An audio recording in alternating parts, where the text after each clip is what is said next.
Olá, sejam bem-vindos a mais um episódio do ManaCast. Hoje a gente vai dar continuidade ao tema do último episódio, que foi violência contra a mulher. Como o nosso videocast é sobre saúde mental e abordamos também questões de gênero, hoje a gente vai aprofundar na violência psicológica. Eu convido vocês para assinar o canal, curtir, comentar, porque é dessa forma que a informação chega para mais pessoas e que o algoritmo entende a relevância desse assunto que é tão importante para a nossa sociedade. Então, muito obrigada por estar aqui nos acompanhar. Tenho aqui como convidados, para quem já assistiu o primeiro episódio, a primeira parte desse tema, desse episódio, Érica Furlan, advogada, ex-delegada, doutoranda em violência de gênero, tem vários outros detalhes que vocês vão descobrindo. Bem-vinda, Érica! Oi, Amanda, obrigada pelo convite mais uma vez, estou feliz de estar aqui ao seu lado e ao lado da Alice. Alice é coordenadora do CREAS, psicóloga, professora, também estuda a área de gênero, é doutora em gênero. Para quem não sabe o que é CREAS, é um órgão público, né, que fica no SUAS, cuida da saúde mental de pessoas em situação de vulnerabilidade e violência. Então, são duas especialistas na área. É só gente boa nesse ManaCast, que orgulho. Bem-vinda, Alice. Muito obrigada, prazer estar aqui com vocês novamente para a gente dar continuidade a esse debate, né, que é tão importante. Né? Sim, a gente escolheu aprofundar, a gente deu um panorama geral da violência contra a mulher na semana passada, no último episódio, celebrando os 18 anos da Lei Maria da Penha. Então aproveitamos o tema do Agosto Lilás e trouxemos isso. E hoje a gente decidiu aprofundar sobre a violência psicológica, porque ela muitas vezes pode passar mais desapercebida do que a violência física, que deixa marcas, né, visíveis. As marcas da violência psicológica podem não ser visíveis a quem não sabe reconhecê-las. Então é esse o nosso tema principal de hoje. Pode ser um tema sensível para algumas pessoas, que pode gerar gatilho. Então, é importante ouvir, mas saiba isso, que lidaremos com alguns assuntos que podem ser sensíveis, tá bem? Érica, gostaria que você desse a introdução sobre como a advocacia, como a lei aborda a violência psicológica, e que já é muito importante a gente ter ela identificada como um tipo de violência, né? Sim. Então, Amanda, a Lei Maria da Penha, ela define o que é a violência psicológica. Então, ela vai falar que a violência psicológica, e desculpa a leitura, porque são detalhes, é uma violência entendida como qualquer conduta que lhe cause dano emocional e diminuição da autoestima, ou que lhe prejudique e perturbe o pleno desenvolvimento, ou que vise degradar ou controlar suas ações, comportamentos, crenças e decisões, mediante ameaça, constrangimento, humilhação, manipulação, isolamento, vigilância constante, perseguição contumaz, insulto, chantagem, violação de sua intimidade, ridicularização, exploração e limitação do direito de ir e vir, ou qualquer outro meio que lhe cause prejuízo à saúde psicológica e à autodeterminação. Veja que aqui não é um crime específico, é uma definição. E para a definição, o que a legislação fez? Ela trouxe várias situações que podem conduzir a essa violência psicológica e, com isso, fazer com que as pessoas identifiquem casos na vida real que possam se encaixar aqui. Não é uma descrição limitante, porque no final do próprio inciso 2º aqui, do artigo 7º, ele traz uma abertura, que a gente chama de uma abertura genérica, ou outro meio que lhe cause prejuízo à saúde psicológica ou à determinação. Então, tudo que for parecido, a gente consegue encaixar aqui com a violência psicológica. Mas a descrição da violência psicológica aconteceu em 2006, depois foi complementada em 2018. Em 2021, o Código Penal, então, foi alterado e passou a constar como um crime específico, no artigo 147b, a violência psicológica contra a mulher. E nesse crime, trouxeram algumas das palavras que já estavam descritas lá na Lei Maria da Penha como sendo o tipo penal que pode aí receber uma punição de reclusão de 6 meses a 2 anos e multa se essa conduta de violência psicológica não constituir um crime mais grave.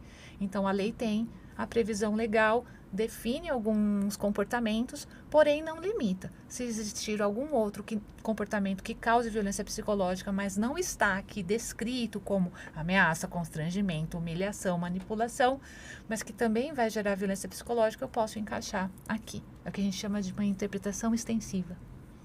Ótimo. A violência psicológica, ela não necessariamente culmina na violência física, mas normalmente ela permeia, né? Sim. Permeia a violência física ou é um indício inicial de que pode escalonar para a violência física, né, Sim, Érica? sim. Só corrigindo, o tipo de interpretação que a gente faz é a interpretação analógica, não é a interpretação extensiva. A analogia é a interpretação analógica. Sim, a violência psicológica, a gente entende muito que é aquele primeiro passo no ciclo da violência. Então, você começa a se perceber num relacionamento abusivo. Mas também fica aquela sensação de que, não, é só o comportamento dele, acho que com mais amor eu resolvo. E a mulher acaba se culpando, e também, lógico, percebemos que é um movimento que o próprio homem faz quando ele já tem esse perfil de uma pessoa que pratica violência psicológica, de fazer com que essa mulher entenda que aquele comportamento dele é um comportamento que foi gerado pelo comportamento dela. Então, a gente percebe isso. E quando a mulher, muitas vezes, não se deixa levar por essa violência psicológica, tem aí um certo embate, é que a violência escala e acaba indo para a violência física, né? E a mais grave delas, a violência letal, o feminicídio. Certo. Então é muito importante reconhecer esses sinais para que eles não fiquem naturalizados, até porque eu ousaria dizer que a gente tem uma sociedade violenta contra a mulher, né? Não só a mulher, mas hoje o tema que é a mulher, falando aí nas questões todas de gênero, né? Das minorias. Mas a gente tem uma sociedade violenta contra a mulher e que culpabiliza o tempo todo. É a mãe solteira, é a dedo podre. Então, todo contexto em que ela sofre por algum motivo, há uma nomeação de que volta para ela a responsabilidade por esse sofrimento. Então, é muito fácil que na hora da relação, se ela é culpabilizada, ela aceite essa culpa, porque ela já foi culpabilizada pela sociedade de uma maneira geral, né? Sim. É ela que tem que fechar a perna para não engravidar, e a responsabilidade não é do homem que foi embora e abandonou o filho, né? Ela que foi fácil, ela que né? Ela que usou a roupa curta, ela que bebeu demais. A gente tem uma leitura social que traz essa responsabilidade da autoproteção toda para a mulher. E parece que são dois movimentos, né? Um movimento da culpabilização e um movimento da loucura, né? Quando coloca ela ou no lugar da culpada, da indecente, daquela que moralmente cometeu algum erro, né? Seja provocando o homem através da sua roupa ou de uma atitude. E do outro lado, ela como lugar de louca, quando ela, o seu sentimento, o seu pensamento, a sua crítica, a sua percepção da realidade é desvalidada, né? Por esse outro. Quer dizer, ela pode, o homem, numa situação de abuso, ele vai omitir, né, determinadas situações, ou ele vai mentir, e aí quando ela confronta ele com a realidade, ele vai falar, mas isso é você que está dizendo, isso não aconteceu, não foi bem assim. Não, mas isso aí está na sua cabeça, né? Isso aí não é real. Então isso coloca ela no lugar de, poxa, será que eu realmente percebi a situação do jeito errado? Será que eu interpretei mal aquela atitude, será que eu interpretei mal aquela passada de mão? Né? Será que eu interpretei mal, né, aquela frase? Então, assim, situações em que a mulher acaba se questionando sobre a sua própria sanidade, sua capacidade de entender e interpretar as coisas, né? E no dia a dia isso aparece de várias formas, né? Então, se por um lado pode aparecer com essa culpabilização e esse lugar da loucura, né? A gente também pode ver essa violência psicológica em duas intensidades, né, a intensidade, como a gente estava colocando, de uma forma mais explícita, né, quer dizer, essa roupa está muito curta, esse batom é muito vermelho, você está parecendo uma puta, né, então que lugar é esse que esse olhar vai colocando, no, como diz, né, a lei, a capacidade de decisão dela sobre o próprio corpo, né, não pode mais decidir que roupa põe, que maquiagem põe, né, como o corpo será, né, vivenciar as suas experiências amorosas, né, íntimas também, né, quer dizer, em que momento, em qualquer relacionamento você consegue dizer, não quero, né, não quero avançar mais, né, não quero mais, e aí, né, então, ali, uma situação de coação, onde ele vai forçar você a fazer algo que você não gostaria, seja na hora da intimidade, ou seja na hora do dia a dia, né? Ir a um lugar que você não quer, comer alguma coisa que você não quer, vestir alguma coisa que você não quer. Isso tudo é um processo de mortificação do eu, né? Que a mulher começa a vivenciar de uma forma explícita, né? Porque fica mais evidente um conflito, né? Mas existe também uma forma mais sutil disso aparecer, né? Quando a gente fala que o outro não tem um compromisso afetivo com o relacionamento, né? Não tem a responsabilidade afetiva. Então, ele fala tudo o que ele pensa, ele fala do corpo, ele fala das suas ideias que não são suficientes, ele fala do quanto você é incapaz de amar e cuidar dos seus filhos, como você é uma péssima filha, como você não serve para ser companheira dele, ser namorada, ser esposa. Ele fala sobre como você, as pessoas não estão interessadas no que você pensa, no que você faz, no seu trabalho, elas estão interessadas no seu corpo, né? Então, tudo isso colocando em xeque o quê? A confiança que a mulher pode ter em si mesma, naquilo que ela é, né? Na sua competência para o trabalho, na sua entrega afetiva para os filhos, para os relacionamentos, né? Então, tem essa possibilidade mais sutil, né? Uma outra sutileza também muito comum, né? Você ser ignorado, o famoso gelo. Nossa, ele tá me dando um gelo. Né? Isso também é uma falta de responsabilidade afetiva, né? Então, quando você não se sentir enxergada, né? Quando você não se sentir ouvida, fique atenta, né? Legitime-se, não espere que um outro vá legitimar. E se precisar, nós estamos aqui legitimando, tá bom? Dizendo para você que é necessário, você precisa se ouvir, você precisa se cuidar e existem outras pessoas para te ajudar. É isso, a rede de apoio é fundamental. Né? Tanto para identificar, tanto que um fator de vulnerabilidade é o isolamento e é o que o abusador, o manipulador, ou a pessoa que pratica que tem o comportamento abusivo, ele vai buscar, né? Essa sua amiga não presta. Você não sabe que ela é falsa. Você não vê que a sua irmã só quer te colocar contra mim, contra a nossa relação? Não, você não pode ter esse posicionamento político a essa religião, não. Aí a pessoa vai perdendo completamente a identidade, a referência externa. Exato. E fica cada vez mais vulnerável e à mercê de se identificar com aquilo que ele diz que você é. Sim. E é interessante voltar um pouquinho, né? Desculpa te interromper, mas só para a gente não perder o gancho, quando você fala, né? A violência psicológica aparece, né? E realmente ela está no fundo de todas as outras violências, né? Porque como a gente está conversando, né, no termômetro da violência, para chegar lá num feminicídio, tem uma escalada, né, de situações que vão dando o alerta para a gente, né? Então, desde, por exemplo, uma situação onde ele retém um documento, você não está sendo fisicamente agredida, mas, poxa, você não pode ir e vir sem o seu documento pessoal, né? Então, a retenção de um documento ou um xingamento, um grito, um empurrão, um beliscão, uma puxada de cabelo, daqui a pouco um soco, né? E daqui a pouco uma ameaça com uma faca e aí o pior. Então, assim, quando nós acompanhamos uma situação, né, de violência, seja na rede de assistência social ou seja até no consultório, né, a gente fica em alerta com esse nível de risco que a pessoa está, né? Porque dependendo do risco, né, do nível desse risco, a gente precisa acionar determinados equipamentos da rede, né, de proteção. E existem comportamentos que fazem com que a mulher fique pensando, né? Nossa, a cara dele tá tão fechada, o que foi que eu fiz? Né? E para chegar nesse pensamento é porque existe uma violência subliminar no comportamento, na fala, que é essa violência psicológica que a legislação, de forma importante, quis tipificar.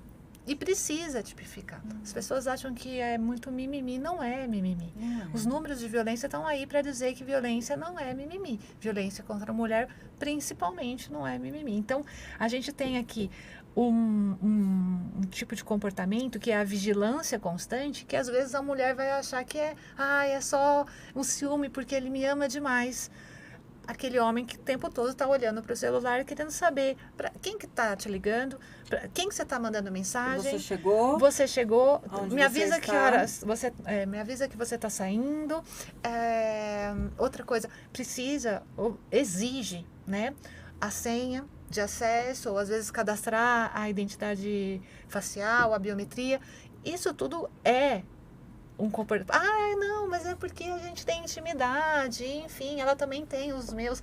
Mas esse é um comportamento que é tão invisível, mas que causa na mulher uma sensação de eterna vigilância, né? Eu não posso nem não posso ter uma conversa às vezes um pouco mais feminina com uma amiga minha, porque corre o risco de ser interpretada de forma equivocada, né? É um processo de domesticação, né, de adestramento.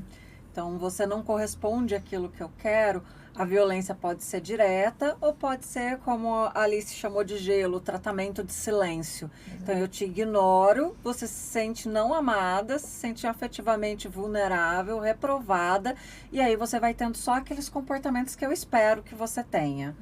E isso a gente fala, inclusive, só fazendo uma ponte aqui com a violência sexual, que ela não está relacionada só ao estupro, né, de outras pessoas. Ela acontece dentro do casamento quando há esse não consentimento e essa obrigatoriedade da esposa realizar os desejos do marido, seja em tipos e formas de coisas sexuais que ela não escolhe ter, ou o não desejo, a obrigatoriedade mesmo.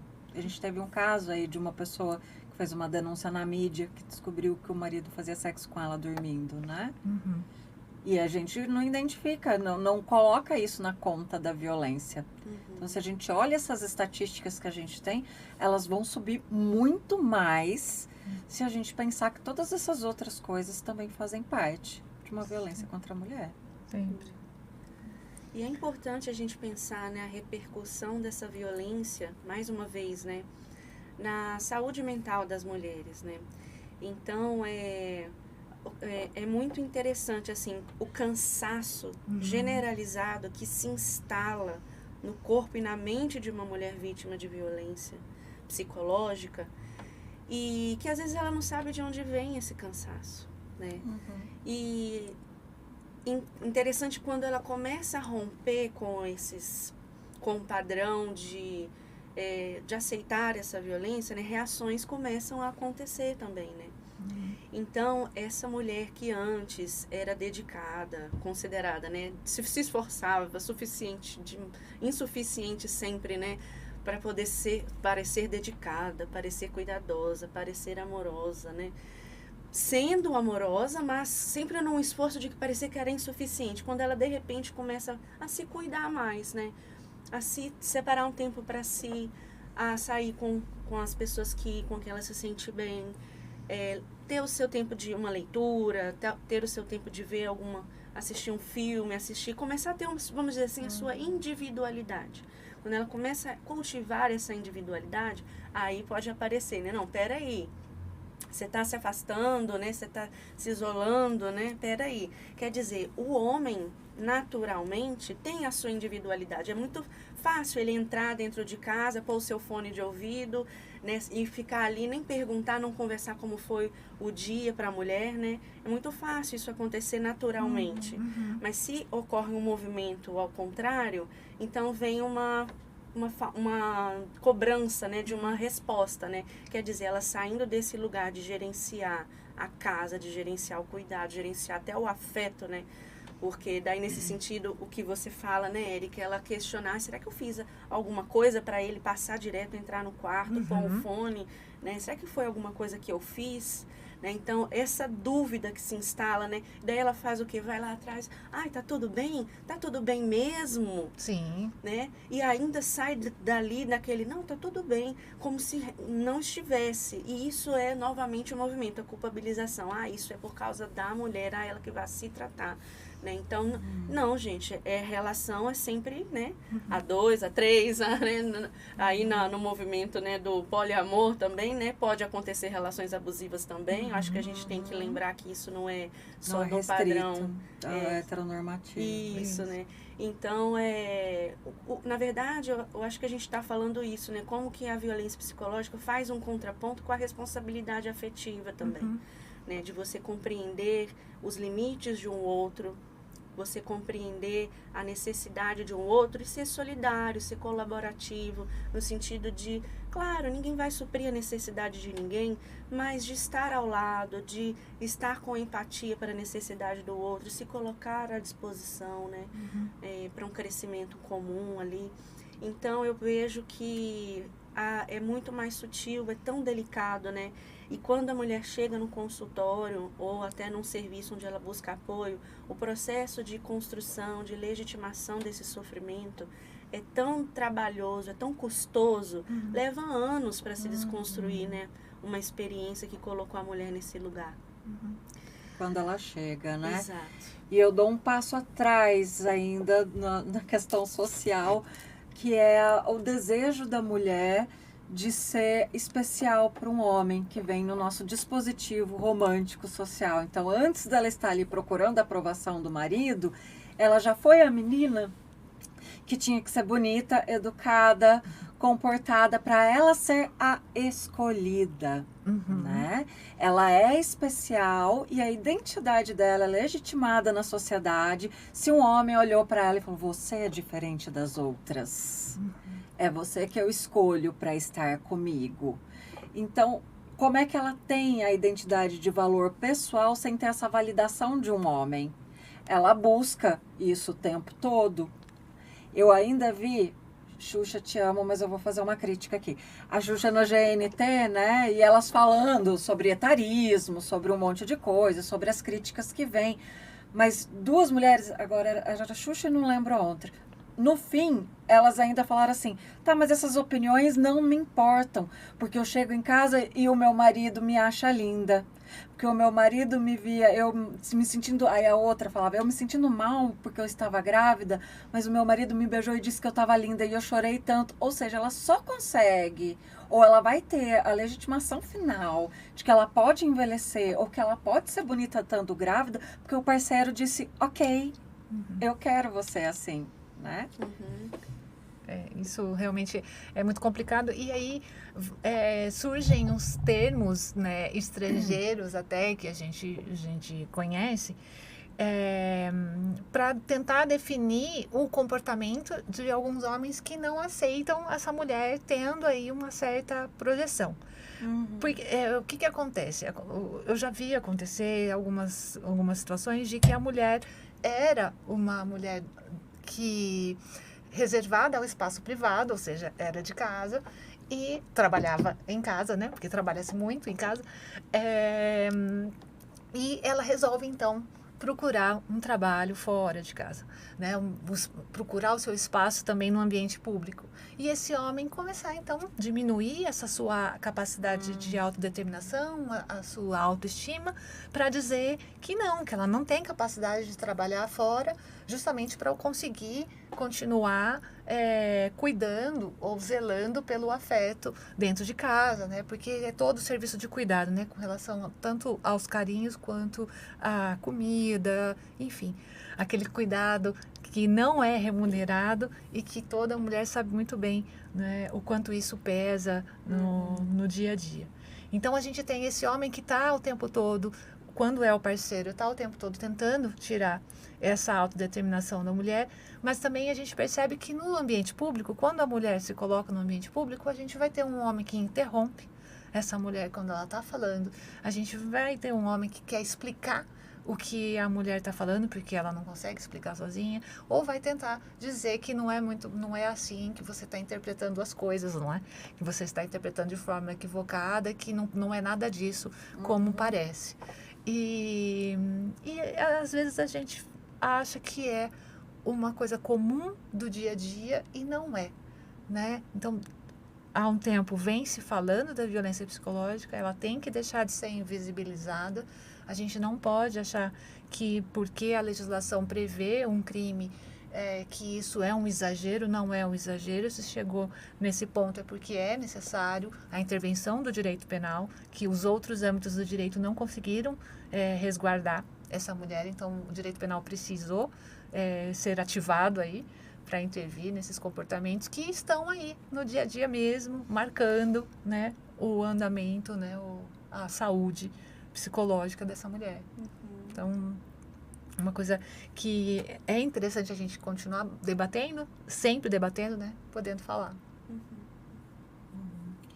Eu acho que é interessante também a gente falar das red flags, para quem está entrando num relacionamento, né? Eu acho que tudo isso que a gente falou, mas isso vai chegar sempre de uma maneira mais sutil. Que eu acho que essa é uma chave também para parar já logo ali no começo.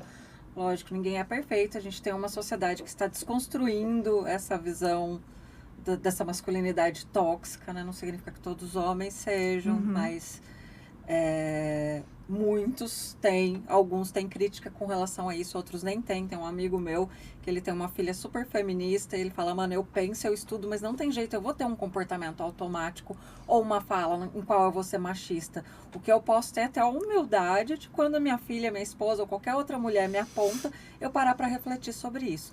E é diferente ter uma opinião machista do que ter um comportamento sem empatia e de desvalorização da mulher, Sim. né? Ridicularização em público, todas essas coisas que a gente assiste e de tão naturalizado, pelo menos eu já vi muitas situações em que as pessoas que estão presenciando esse tipo de violência pública silenciam.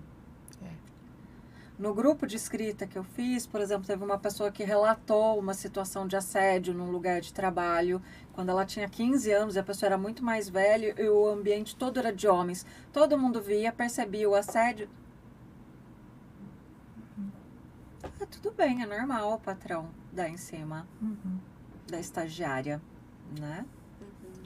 Então, a gente tem uma naturalização de certos comportamentos que influenciam lateralmente esse núcleo familiar ali de dentro da casa, da violência domiciliar, né, doméstica.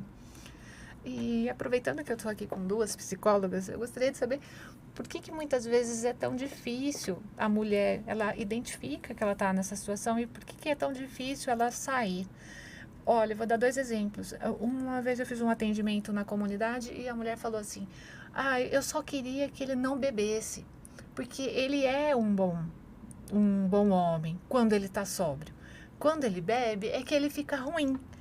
Mas é porque, lógico, quando ele bebe, ele vai ter aflorado, né? Ele vai perder aquele freio social e moral e vai ter aflorado o que ele tem de aspectos violentos e muitas vezes é a violência psicológica, não chegava a ter violência física. No caso dela era violência psicológica, porque ficava xingando, violência moral, né? Com relação aos crimes contra a honra. Essa foi uma situação. Uma outra situação, a menina vivia num ambiente tóxico, a família, o pai era agressivo com a mãe, agressivo com ela, e ela foi para um outro relacionamento, aí sim com o companheiro dela, que também era um companheiro que praticava violência psicológica e violência moral, mas ela dizia assim, é melhor com ele do que lá na casa dos meus pais. Então, assim, eu sinto às vezes que diante desse tipo de diálogo, uma certa impotência para mim, de empoderar essa mulher, fazer com que essa mulher tenha realmente força para conseguir sair desse relacionamento, né, abusivo. Um grande desafio, Érica. É um grande desafio mesmo. Vou começar falando, depois eu passo para você. Acho que são diversos fatores. Primeiro, essa ideia de que eu preciso ter um homem do meu lado para ser protegida, para ter uma validade social, uma identidade social. Depois, todas essas falas que a gente diz que colocam a mulher nesse lugar, vem de que está na mulher o papel de garantir o casamento e de permanecer no casamento. Então, vem a ideia da salvadora. Então, é o álcool o problema dele. Se eu conseguir que ele não beba, é um aspecto. Outro aspecto é a baixa referência. Ah, mas se eu falo com a minha amiga, o marido dela é tão ruim quanto, mas eu vi o meu pai fazendo isso com a minha mãe, perto do que o meu pai fazia com a minha mãe, ele já é bom, eu posso sair de casa para ir no mercado. O meu pai não deixava a minha mãe sair, né? Outra coisa que a gente puxou um pouco do tema no último episódio é a transgeracionalidade da violência. Então, uma pessoa que cresceu num ambiente violento, ela tem dificuldade de identificar. Aquele ambiente é a primeira referência de mundo dela. Então, é como se o elástico, a tolerância dela à violência, fosse esgarçada. Eu não sei se vocês viram, tem um vídeo rolando nas mídias, que tem aquela conversa que todo mundo fala, eu apanhei e não morri, criticando a educação positiva, né? Dizendo que é blá blá blá, é mimimi, tipo, que isso e aquilo, ou é a escova de dente ou é a chinelada, que é assim que se educa. Aí eles fizeram um vídeo com várias pessoas começando essa frase, eu apanhei e não morri, mas quando eu levei o primeiro tapa na cara do meu namorado, eu achei que aquilo era normal. Eu apanhei e eu não morri, mas eu me tornei uma pessoa violenta e não sabia como reverter isso, né? Então, a gente tem um reflexo, uma continuidade dessa violência que vai para a relação afetiva. E tem aí também o quanto a psique foi degradada, tanto nessa vivência da família original, quanto naquele relacionamento ali, para conseguir sair. E isso independe, porque eu também já vi isso com amigas, assim, não é uma dependência financeira, às vezes tem a dependência financeira como fator de vulnerabilidade, de como é que eu sobrevivo, e aí a orientação é dar suporte, é o que a gente faz, que tem várias redes que ajudam a criar sistemas de ganha-pão, né, de mulheres empreendedoras, para tapar esse buraco. E muitas outras que não. Eu tenho amigas que cresceram comigo, formadas, estudadas, que trabalham e que têm essa postura totalmente submissa ao homem. E submissa no ponto que, assim, não valoriza a amizade entre mulheres, que é onde você cria essa rede de identificação que a gente estava falando aqui no começo. De sair desse isolamento e ter uma referência daquilo que você está vivendo. A não ser que aí também ela encontre outra pessoa com situação parecida e se console nisso. Mas é uma fragilidade psíquica para tomar essa decisão. Algumas teorias falam que, inclusive, precisa de um número de vezes dessa tentativa dela de sair de casa e que ela volta até tomar a decisão final. E que esse é o risco, que nesse processo pode acontecer o feminicídio, porque o homem começa a perceber o movimento dela de empoderamento, de ter uma atitude concreta de sair, e pode culminar no feminicídio. Falei demais, Alice, passo para você. Achei incrível, né, você tocar, né, trazendo o ponto da transgeracionalidade, né, que eu acho que é central nessa questão. Primeiro porque existe, né, um movimento de construção da identificação ali nesse processo de experiência, experimentação com os genitores, né? Então, realmente, né, as relações familiares, elas acabam espelhando as nossas relações, né? E eu acho que mais do que não é só um comportamento imitativo, né? Na verdade, é um processo, o processo de construção de si enquanto um sujeito, né, nós, nesse processo de construção do nosso lugar no mundo, passa pela forma como a gente viu a construção afetiva ao nosso redor, né? Então, é muito profundo essa desconstrução. E isso é custoso. Né? Precisa de um tempo para a elaboração dessas experiências que foram vividas, dos valores que estão atravessando e sustentando a permanência dessa mulher naquele relacionamento que não está legal, que não está adequado, né, do ponto de vista de se fazer bem. Então, eu vejo que existe a discussão da transgeracionalidade nos ajuda a pensar nisso, né? Como romper o ciclo, né? Como romper este ciclo. E hoje nós temos muito mais abertura para a gente promover essas brechas, essas bifurcações nas relações para a produção de mudanças e quebras de ciclo, né? Porque a gente tem, né, primeiramente, né, as redes sociais como um canal de democratização de acesso à informação, né? Então, quando eu vejo outras mulheres falando, mais uma vez a gente tocando no ponto da...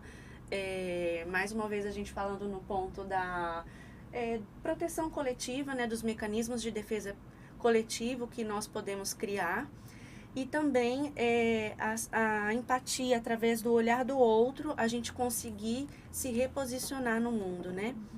Então, seria basicamente isso, né? Eu acho que é importante a gente retomar a discussão da transgeracionalidade e para poder romper esse ciclo, né, espaços de escuta dessa mulher, espaços de reflexão sobre renda, como você estava colocando, né, mulheres empreendedoras, e lembrar sempre que é um processo, né, não é de um dia para o outro, né.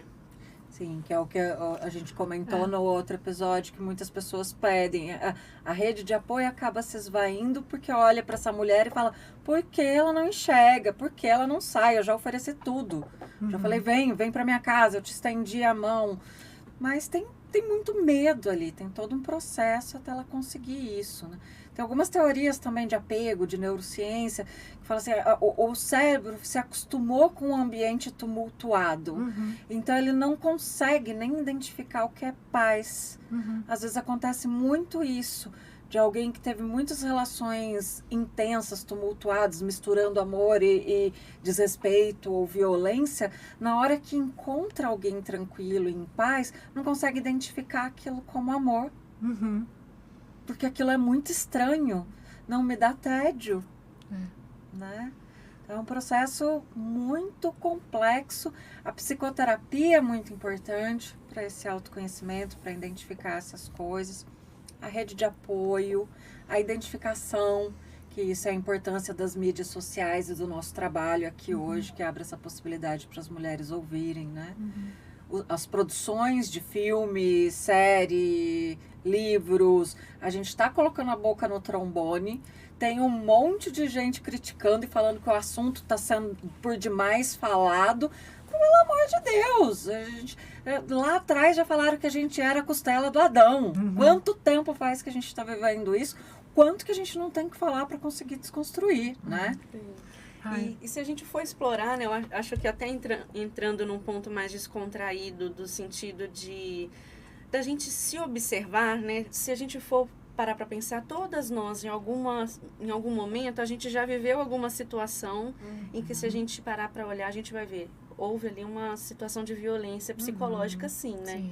Sim. Então, assim, não tem como não pôr a boca no trombone, não tem como não falar disso, não tem como a gente não colocar fogo na fogueira para esse assunto reverberar socialmente e produzir mudança e transformação social, né? Porque a gente tinha vergonha disso. De novo, a culpa recaía sobre a gente. Então, eu não quero falar que eu vivi isso. Exato. Porque eu vou ter uma letra escarlate na sociedade. Eu me lembro de uma pessoa que eu acompanhei para fazer denúncia de abuso sexual. Eu fui dar o suporte à pessoa, isso faz tempo, espero que estejam bem mais preparados hoje. A pessoa que nos recebeu na delegacia de mulher alertou que ela seria isolada socialmente por fazer a denúncia. Porque as pessoas não conseguem lidar com aquele fato e com aquele sofrimento. E, de novo, é a pessoa que sofre, que é, de alguma forma, marginalizada pela sociedade, né? Então, a gente queria ser muito normativa e felizes e belas e, né, inseridas na sociedade. Então, a gente silenciava essas violências. Porque era a forma como a gente foi educada, né? É o lugar de reconhecimento, como vocês estão falando. E esse assunto todo me fez lembrar, a Alice disse, né? Acho que toda mulher já passou por uma situação de violência, antes mesmo da Lei Maria da Penha, né? Que a lei é de 2006. Eu fui delegada de polícia por um tempo e eu tive um relacionamento com um delegado na época que, sim, foi fazer ali a sua violência psicológica cotidiana, empunhando uma arma de fogo, simulando que ia se jogar da sacada do meu prédio, do meu apartamento. Foi assim, uma situação realmente muito tensa, nem se imaginava que teria a possibilidade de mecanismos do tipo de medida protetiva de não se aproximar, de impedir a pessoa de chegar no prédio, porque conseguiu acesso ao prédio, né, e acesso ao meu apartamento na época. Então, sim, né, sempre existiu violência psicológica, vai continuar existindo, e se a gente não tiver força de falar, dialogar, tentar mostrar e servir de apoio, as mulheres ainda vão continuar sofrendo, né, com isso.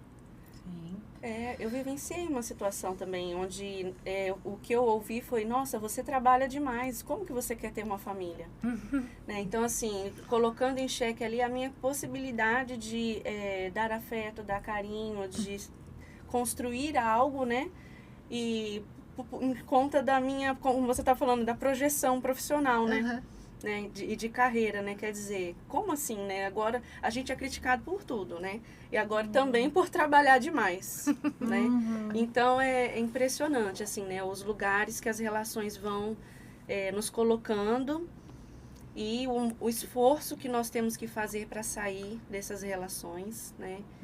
E então eu acho, e uma outra coisa que eu acho importante a gente pensar é que nesse movimento, né, de sair das relações, existe como a gente está falando, não é de um dia para o outro, né? Existe um investimento a se fazer, né? Um reconhecimento a se fazer, né? E essas relações, essas violências psicológicas nem sempre também acontecem só num relacionamento. Pode ser um amigo, né? Pode ser no ambiente de trabalho, como a gente estava pontuando. Pode ser também perpetrada por uma outra mulher, né? Isso também é importante, né? Porque às vezes nessa matriz machista, nós também somos forjadas e formadas para sermos machistas, né? Então a gente está falando de uma masculinidade tóxica, né? Que nos atravessa também, né? Enquanto pessoas que vivem num coletivo, né? Sim. Então é importante também a gente prestar mais atenção nas nossas relações por causa disso, né? A desvalidação de sentimentos e pensamentos, ela pode acontecer de diversas formas, né? E também colocar a mulher nesse lugar de fragilidade, de incompletude, né? Quer dizer, eu estou te ajudando a executar uma tarefa, né? Eu não vejo aquilo como parte do meu trabalho também. Isso a gente precisa reconhecer também com uma certa violência psicológica também, né? Então eu vejo que nós estamos assim, caminhando, avançando, mas a gente ainda pode avançar muito, né? Sim, a negligência como forma de violência, né? Sim. Que a violência não é só aquilo que é feito diretamente contra, mas um homem que não participa da criação de 3 filhos, que não participa da composição do lar, que a mulher fica sobrecarregada e adoece. E pode ser que ela fique estressada, assim, entre aspas, louca. Pode ser que ela perca o controle, grite. Mas o que tem por trás desse adoecimento dela, que a gente tem que olhar para a sociedade. Isso que eu acho que você está chamando a atenção para uma coisa extremamente importante. Quer dizer, quando essa violência é perpetrada por outra mulher, que olhar que eu vou ter para ela, né? Ela tem uma história também, né? Então, cuidado também para não novamente culpabilizar uma outra mulher, né? Que é um dilema importante, né? E também esse lugar, né? Quem nunca perguntou, seu marido te ajuda em casa? Como se a responsabilidade fosse só da mulher, né? Porque o ajudar é isso, né? A responsabilidade é de o outro vem só para contribuir com o que consegue. Quem faz o almoço de domingo ali, ó, que fofo. Mas existem, sim. Não estamos brigando com os homens. Mas dá uma estrelinha pra ele, Ninguém aqui é feminista radical. Não, inclusive eu conheço homens que assumiram o cuidado integral dos filhos. E a gente está falando de uma sociedade, não de indivíduos. E também, mesmo que a gente esteja falando de indivíduos, esses indivíduos também sofrem influências socioculturais tanto quanto todo mundo, né? É aquilo que a gente falou também no episódio passado. Não chamamos de agressor, é uma pessoa que agride. Normalmente ele também vem de um histórico. É um repensar a nossa sociedade. E o que a gente consegue tirar também daqui é que nunca vai ser uma esfera profissional que vai resolver esse problema, né? A questão, ela deve ser sempre trabalhada multidisciplinarmente, né? Aqui hoje a gente está falando de psicologia, assistência social e direito, né? São 3 áreas para resolver um problema. Né? E às vezes só essas 3 áreas não vão ser suficientes, né? Porque muitas vezes as meninas que vêm me procurar para falar sobre o processo, eu falo, olha, às vezes a resposta no processo não vai sanar a sua dor. Às vezes a resposta no processo nem vai ser a que você espera, e isso pode às vezes até prejudicar, né, o desenvolvimento, o seu desenvolvimento, né, perante o problema. Então é sempre, eu acho que muito importante a gente lembrar que uma área só às vezes não resolve o problema, que a gente tem sempre, especialmente principalmente quando a gente amplia, dá essa amplitude de que está na sociedade, né? Que é aquele comportamento ali dentro do domicílio, que é o que você falou, tem a proteção individual e a coletiva, quando a gente começa a conscientizar, que aí vem da educação, vem da escola, vem da política, vem de cada um que escreve, escolhe expor a sua história. A gente fez uma rodada aqui no começo contando histórias pessoais que as duas trouxeram, eu ainda não trouxe. Mas eu vou trazer uma bem impactante agora. Foi um lançamento de um livro que eu era coautora, o primeiro livro que eu era coautora. Meu companheiro na época foi comigo para a noite de lançamento. Antes de eu entrar na livraria para o lançamento, ele me disse, está vendo aquele monte de homens lá dentro? Não se iluda. Ninguém ali está interessado no que você escreveu. Eles só querem ver o seu peito. Tá? É o começo do fim, óbvio.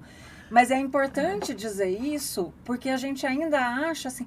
Por que eu fui frágil de estar numa relação assim? Mas quando você fala com as mulheres, todas elas quase passaram por situações próximas em que elas sentiram isso ou relacionamentos afetivos. E elas não deixam de ser menos potentes por isso. Pelo contrário, é um processo de conscientização. Cada uma vai fazer essa conscientização num período diferente, talvez algumas nunca. Mas às vezes a gente precisou viver isso para desenvolver essa conscientização, né? Você vai falar, Nina Simone era mais revolucionária, lutava por direitos, uma potência, uma mulher negra no jazz, enfrentou o mundo inteiro. Não conseguia sair de um relacionamento abusivo. A fragilidade afetiva é diferente. E ainda a gente está falando de conhecimento, mas não é só racional. Isso. Porque você pode entender racionalmente, só que o seu afeto está ferido e a dependência emocional te mantém naquele lugar. Mais uma vez, é o cuidar como um todo. Sim. É por isso que quando, às vezes, a gente vê pessoas que são instruídas, tiveram uma oportunidade de cursar uma universidade, estão inseridas num ambiente de violência psicológica e a gente não entende por quê. Como assim? Você estudou, né? Porque a gente imagina a pessoa que não estudou, que é do lar, que talvez não reconheça o problema da violência psicológica, mas não. É qualquer mulher, de qualquer instrução, de qualquer classe social, de qualquer... Angelina Jolie e Brad Pitt. Não era o casal modelo do mundo? Aquelas caras lindas, todos de sucesso, dóceis, apaixonados. Aí termina com os filhos querendo tirar o sobrenome dele. Então não tem cara, né? Não tem cara, não tem conhecimento, não tem fama. Não tem cor de pele. Não tem cor de pele. Extrato social. E é isso eu falo muito, que às vezes as mulheres se pautam que elas vão ter autoestima se elas forem perfeitas. É o contrário disso. A autoestima não está relacionada à estética. Ela pode ter um aspecto, que é a sua identificação, o seu reconhecimento físico, mas você pode ser perfeito e ter uma autoestima baixíssima. E perfeito, a gente está falando num padrão aí social também que é super questionável, né? Sim. Só na ideia normativa aí. Ai, mas eu queria falar alguma coisa, me deu um branco. Acho que tem a ver com a questão da... quando você falava, né, de cada um poder fazer o seu relato. Ai, gente, esqueci, mas nossa, era alguma coisa que parecia tão importante, estar aqui na pontinha da língua, eu não consigo lembrar. Volta. A gente ainda tem um tempinho, né? Sim. Sim. Eu queria saber, lá no CREAS, você consegue dizer se existem muitos casos de violência psicológica chegando? É diferente ou ainda aparece mais a violência física, a violência sexual? Como que tem aparecido lá? Eu vou dizer do ponto de vista da experiência, tá? Uhum. É muito difícil reconhecer e legitimar nos próprios serviços. Uhum. A gente tem uma dificuldade do ponto de vista legal, assim, porque às vezes a mulher tem o direito de ir lá fazer um boletim de ocorrência e ela não consegue fazer. A própria estrutura questiona para ela a validade disso, ou até fala, olha, você está falando que houve uma violência psicológica, mas você sabe que você vai ter que provar isso, viu? E seu boletim vai para não sei aonde, alguém vai te chamar para fazer, tem que passar por psicólogo. Então, assim, começa a dificultar, criar barreiras para que essa mulher efetive uma possível denúncia, né?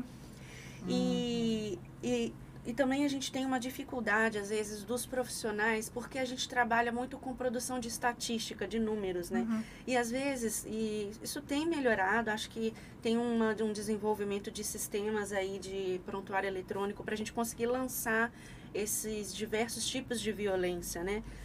Então, por exemplo, se a gente fosse reconhecer mesmo a violência psicológica como pano de fundo de todas as violências, todo mundo que está num CREAS, a gente deveria reconhecer que sofreu violência psicológica. E muitas vezes isso não é exatamente o foco de um trabalho. Sim. Tá? Mas, assim, vem um avanço, vem uma construção em torno disso, né? E, na verdade, não só os casos que estão no CREAS, na verdade, se a gente for trabalhar no ponto de vista da rede, inúmeros casos que são uma vulnerabilidade, que ainda estariam, por exemplo, na proteção básica, no CRAS, também teria essa violência psicológica. E aí, a importância da gente reconhecer que não existe um órgão, né, especializado que tem que ser somente ele no atendimento dessa violência. Mas, poxa, a proteção básica também se comprometer no acompanhamento dessas situações de violência psicológica, porque às vezes não virou um boletim de ocorrência, mas está lá fervendo no território, né? Então, as próprias escolas também reconhecer que as suas crianças, elas assistem violência psicológica o tempo inteiro. Que provavelmente por isso elas reproduzem isso também no comportamento escolar, né? Sim. E na saúde também, né? Isso aparecer, né? Poxa, às vezes a mulher, ela chega recorrentemente na unidade de saúde com enxaqueca, né? Mas não tem nada. Então, a gente, dito na saúde que são as poliqueixosas, né? Se queixa de tudo. Mas, gente, ela está se queixando de quê? Então, existem relatos, assim, existem artigos científicos mostrando que a poliqueixosa está provavelmente associada a uma situação de violência. Então, ela vai pedir ajuda, mas não sabe como pedir ajuda. Não sabe nomear, não sabe dizer. E vai, então, ou porque sua criança está adoecendo a todo momento, ou porque ela está adoecendo a todo momento. E a sensibilidade, a escuta, cabe ao profissional, né?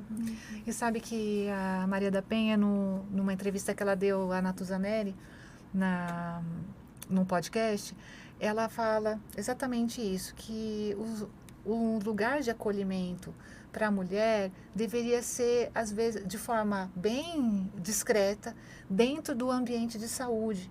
Porque a mulher, é muito comum a mulher ir procurar tratamento para ela ou para os filhos. E indo procurar tratamento para ela e para os filhos, ela poderia, então, se socorrer ou dar a notícia da violência nesses centros ali mais discretos. Ela também nomina de centros de referência da mulher dentro desses ambientes de saúde. E esse profissional que acolheria essa mulher faria o direcionamento, né, do que deveria ser feito para ajudá-la.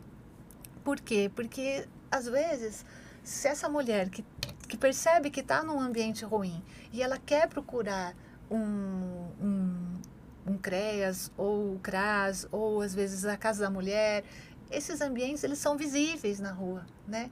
E se o próprio parceiro, às vezes, não deixa essa mulher sair de casa, mantém ela em isolamento, de repente, ele não vê que a mulher entrou nessa casa, mas o amigo dele pode comentar. Ah, eu vi a sua mulher entrando na Casa Rosa da Mulher, ou eu vi a sua mulher lá no CREAS.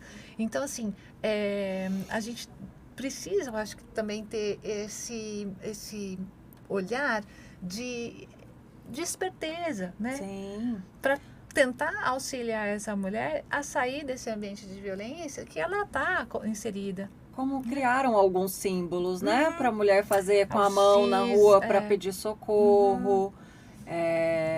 O X vermelho na mão, quando ela vai em algum ambiente, por exemplo, numa farmácia ou num salão de beleza.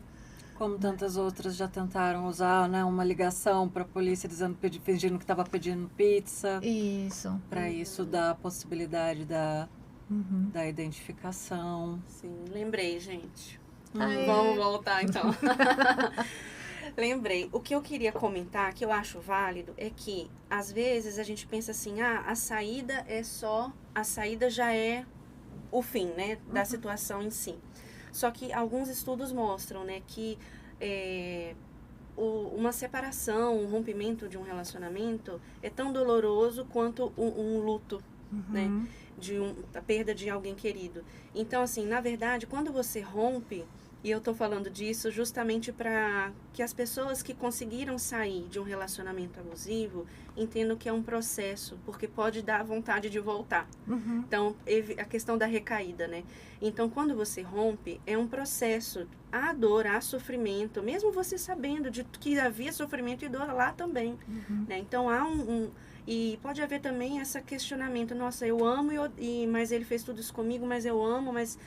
A questão é que nós não precisamos estar onde as pessoas... a gente não precisa se submeter a relacionamentos só porque um outro gosta da gente, né? Então, na nossa cabeça, né? Ele me ama, ele é tão bonzinho, né? A gente também tem que se sentir bem nesse lugar. Né? E também é verdade que a gente não pode estar num lugar só porque nós amamos, né? Porque a gente também tem que ter uma reciprocidade. E esse processo, embora seja sofrido, né, da saída, né, existe um custo, né, afetivo, lógico, né, para se refazer, para se reconstruir. Mas lá na frente você vai conseguir enxergar a perspectiva de recomeços. Né? Então, isso é importante, você conseguir passar por esse período dessa saída, né, dessa elaboração. Né? Tem estudo de neuro que fala que as ativações cerebrais num luto de relacionamento, de um fim de relacionamento, eles são semelhantes a de uma dor física. É como se fosse um processo de abstinência mesmo, de uma adicção, de uma droga, alguma coisa assim, que a sensação que dá é que só aquilo vai aliviar a dor. E não. E aí, só para finalizar, e lembrando que nessa mistura de amor e de sofrimento, que nada é só ruim. Que nas relações abusivas tem um momento de enamoramento, tem um momento de fragilidade do outro e tem um momento de gratificação, que você tem algum ganho naquilo. Né? A vida não é como novela que só tem o vilão e o mocinho. Sim. As coisas são mais complexas que isso. Gente, obrigada. Nós precisamos encerrar. Ainda teria mais coisa para ser dita. Mas acho que a gente conseguiu dar uma pincelada um pouco mais profunda na violência psicológica.